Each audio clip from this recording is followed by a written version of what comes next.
Beautiful, beautiful.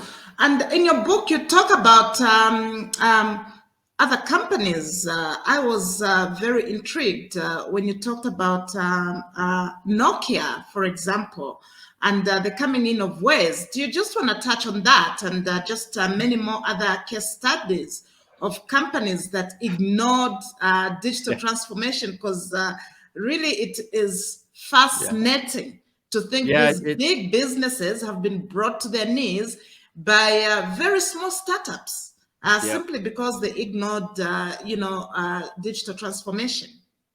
100%. So you're reminding me now what's in my book. I must go back and read through it again at some point. But okay, the Nokia case study is fascinating. And I think the Nokia example just talks about how quickly these waves of creative destruction are coming at us. So Nokia had a very clever strategy. They realized that vehicle telemetry was going to be very important.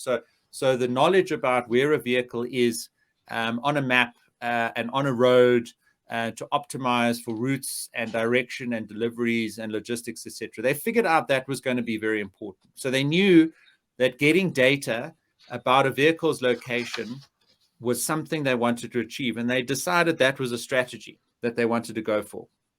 So they bought a company called Navtech, which had developed sensors along millions of miles of roads in Europe, physical sensors, right? And as the cars were able to pass these sensors, they could pick up, where those vehicles were. Okay.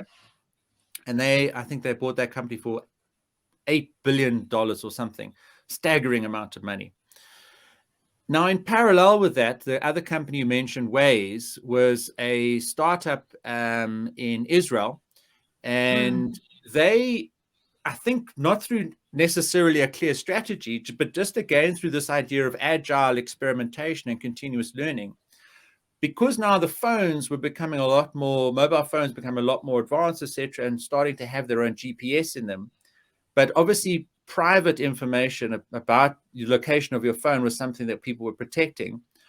Waze simply asked they were trying to build an app, a navigation app, and they would have struggled with the same issue that Nokia was trying to solve, which was getting data about the vehicle location and other vehicles' location.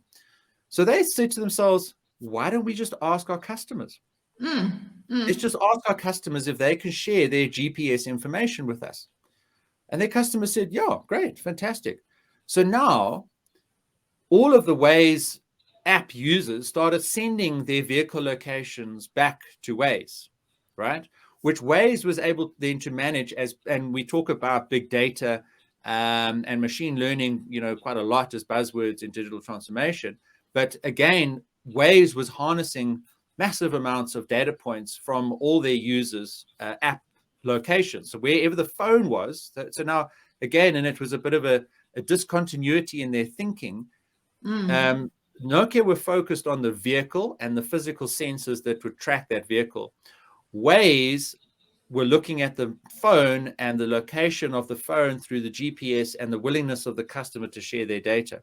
But obviously, when the person was in the car, the vehicle and the app the location was synonymous.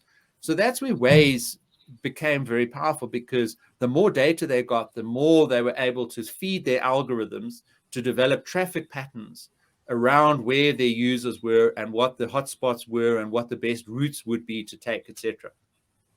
So that, as I say, that creative destruction of the dematerialization, and this is one of the principles of exponential companies we spoke about just now. Dematerialization is the reduced reliance on physical products, physical devices, physical sensors, physical hardware.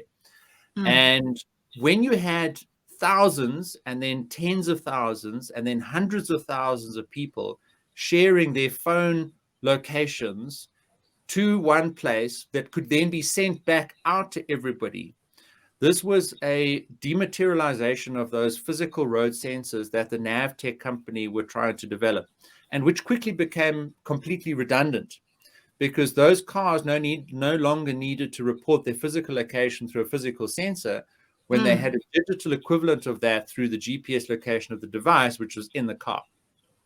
All right. So Nokia made a massive error in buying that company Navtech, and they eventually sold it, I think, for, I don't know, a few $100 million or whatever it was, and all of those sensors had to be scrapped. So billions really that were lost in that wave of creative destruction.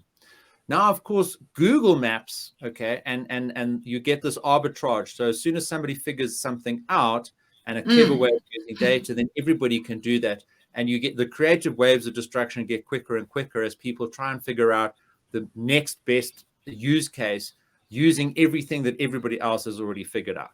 And the cycle of innovation gets quicker and quicker because everybody's building on everything else that everybody is doing. So now Waze, once Google was then able to use the same amount of data and build that into their Google Maps, Apple was able to build that into their maps, etc. Waze had a period when it was very good and very innovative and has a fantastic user interface, and a lot of people still use it today. But a lot of that, once again, became democratized in all of the maps features and really is second nature for us. And while we used to drive around with physical map books in our cars, if you remember, you used to go to CNA and buy that map on the shelf, right? You'd keep that, Absolutely. and then where it'd be over 5 or 6 different pages, and you'd have to page through the things. Now you just put your phone on, your headphones, and it talks you directly to where you need to go, right? Again, that's a dematerialization of that physical map that we no longer do. The dematerialization, we're dematerializing. Another example is Uber, right? I mean, so you have all these hire car companies that rely on fleets, physical fleets of cars that you would then arrive at an airport and hire a car to drive around while you're on your business trip or your holiday with your family. Now you walk out of the airport, you type in your location, and a car arrives to pick you up to take you to your hotel. So you've dematerialized the physical hire car. Somebody else manages that expense, and they provide a singular service to a person within that ecosystem for the duration and the requirement of that person at that specific time, which is very much like the gig economy, and it's microservices, micro products that are provided to people at discrete points in time and location when they need it, etc. Same with Airbnb. Airbnb is the biggest accommodation provider in the world, but they don't own a single hotel. And they've become more successful than some of the biggest hotel chains around the world, where their traditional business model was to buy real estate, to buy blocks of hotels and accommodation, and then rent that space out.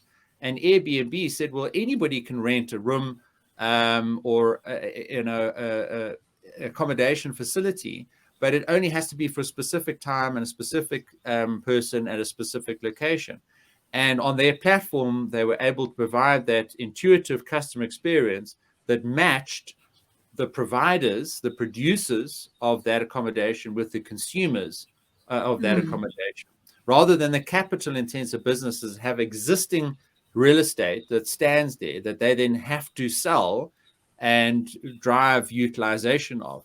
The newer business model that is this double-sided marketplace of consumers and producers is much more efficient because it matches people based on what they can provide and what is required.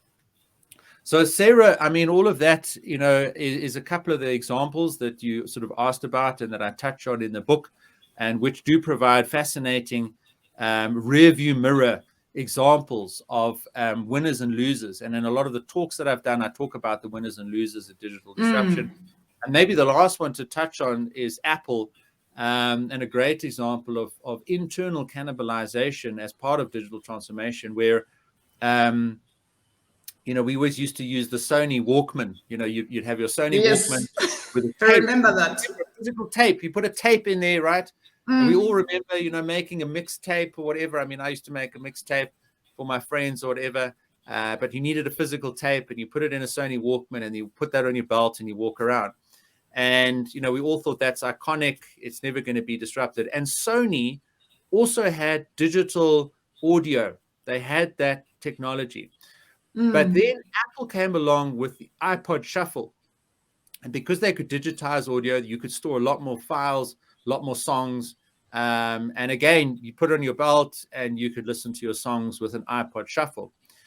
But then they realized that the phone was getting so advanced, you would eventually be able to move your song library onto your phone. And of course, Apple built the fantastic iPhone, and we can talk about that as well just now. But they realized that the iPod Shuffle was going to be disrupted. And if it wasn't them, it was going to be somebody else. So they cannibalized internally that iPod Shuffle business, and they merged the iPod capabilities into the iPhone, and you had iTunes and the music libraries that we all experience today. And they cannibalized their own iPod business. And there are some product lines still available out there today. So you went from the Sony Walkman to the Apple iPod Shuffle to the Apple iPhone. Those were the cycles of creative destruction that happened with regards to, music libraries. And of course, there are a lot of other brands and products that rode those various different waves. But importantly, creative destruction should also happen within organizations where people are intentionally cannibalizing product lines, because if they don't do it to themselves, competitors going to come along and do it to them. And so that's a good example of how we've learned from Kodak to avoid something similar within an organization like Apple.